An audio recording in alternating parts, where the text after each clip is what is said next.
Hi friends, మీకు ఒక ముఖ్యమైన పూజని చూపిస్తాను రండి. అదే కులదైవం పూజ అండి. కులదైవం పూజ మనం చేసుకుంటే చాలా మంచిదండి. అన్ని పూజలు అందరూ చేస్తారు. కులదైవం పూజ మాత్రం మనమే మన కులదైవునికి పూజ చేసుకుంటే ఈ ఆడి మాసంలో చాలా విశేషము. నేను 11 వారాలు చేసుకుందామని మొన్న శుక్రవారం ఆడి ఫస్ట్ శుక్రవారం ఈ పూజను మొదలుపెట్టానండి. ఈ పూజ ఎలా చేసుకోవాలంటే దీనికోసం ఒక మట్టి పాత్ర తీసుకోవాలి. అలాగే 108 కాయిన్స్ కానీ లేకపోతే 108 పూలతో కానీ లేదా వెండి పూలతో కానీ పూజ చేసుకోవాలి. అలాగే ఒక 11 కాయిన్స్ని పెట్టుకోవాలి. అలాగే ప్రసాదంగా మీరు చక్కెర పొంగల్ చేసి పెట్టచ్చు లేదా పళ్ళైనా పెట్టచ్చు.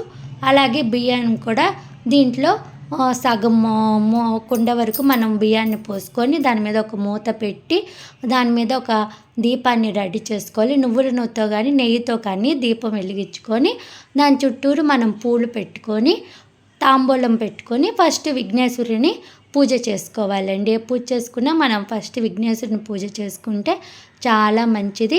అలాగే 108 సార్లు మా కులదైవం మునీశ్వరండి. ఓం మునీశ్వరాయ నమః అనుకొని 108 సార్లు ఆయన నామముని మనం తలుచుకొని వాళ్ళ కులదైవాన్ని పేరు తలుచుకొని దాని చుట్టూరు మనం ఇలాగ చుట్టి ఒక్కొక్కటి ఒక పాత్రలో వేసుకోవాలండి. అలాగ 108 సార్లు మనం చదువుకుంటే వాళ్ళ కులదైవం పేరుని మనం 108 సార్లు చదువుకొని మన మనసులో కోరిక చెప్పుకొని పూజ చేసుకోవాలండి. ఫస్ట్ మనం ఇలాగా కామాక్షి దీపాన్ని వెలిగించి తర్వాత ఇక్కడున్న దీపాన్ని వెలిగించుకొని పూజ చేసుకొని కొబ్బరికాయ కట్టుకున్నానండి. చాలా మంచిదండి. మనకేమైనా కోరికలు ఉంటే ఇలా కులదైవానికి మన కోరికలను చెప్పుకుంటే తప్పకుండా నెరవేరుతుందండి. అంతా పూజ అయిపోయిన తర్వాత మనం దీన్ని పక్కన దీపాన్ని పక్కన పెట్టుకొని అలాగే అందులో ఉన్న 11 కాయిన్స్ని ఒక పసుపు గుడ్డలో మనం ముడేసి మూట కట్టుకొని పక్కన పెట్టుకోవాలండి. ఇలాగ 11 వారాలు మనం 11 కాయిన్స్ని ఇలాగా ముడి కట్టుకొని మన మనసులో కోరిక చెప్పుకొని దీన్ని పక్కన ఉంచుకోవాలి.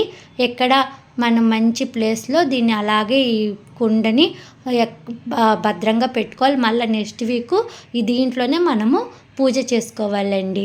అలాగే ఈ బియ్యంతో మనం ప్రసాదంగా నైవేద్యం ప్రసాదం చేసుకొని అందరికీ పంచిపెట్టి మనం కూడా తినాలండి. Thank you for watching friends.